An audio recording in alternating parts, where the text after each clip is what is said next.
بسم اللہ الرحمن الرحیم۔ السلام علیکم ناظرین، خطیب بغدادی نے اپنی تاریخ میں لکھا ہے کہ ایک مرتبہ محمد بن صالح خواص نے قاضی یحییٰ بن اقسم کو ان کی وفات کے بعد اپنے خواب میں دیکھا اور پوچھا کہ بتائیے کہ آپ کے رب نے، خداوند نے کیا تمہارے ساتھ معاملہ کیا؟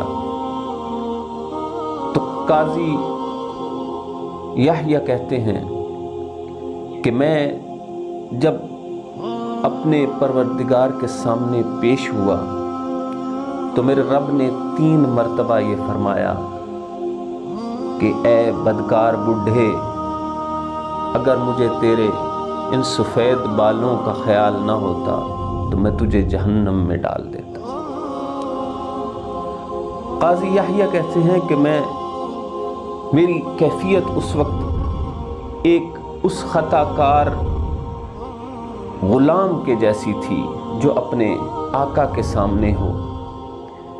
خوف اور وحشت سے میں بے ہوش تھا۔ جب ہوش و حواس میرے صحیح ہوئے تو میں نے عرض کی، اے اللہ، میں نے تیری کلام ایسی تو دنیا میں کسی سے نہ سنی تھی۔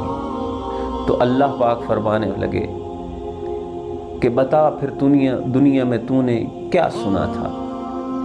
قاضی یحییٰ کہتے ہیں کہ میں نے اپنی ایک حدیث بیان کرنی شروع کی۔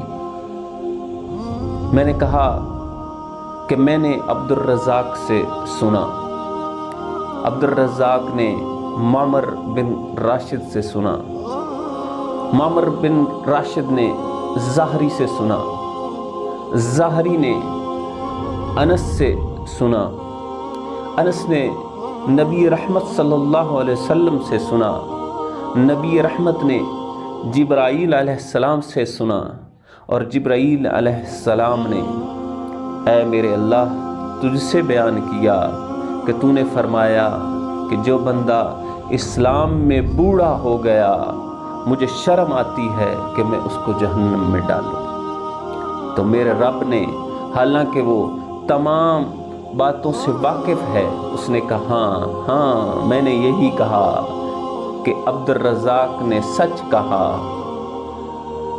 معمر نے سچ کہا، زہری نے سچ کہا، انس نے سچ کہا، میرے نبی سچے ہیں اور فرشتے سچے ہیں۔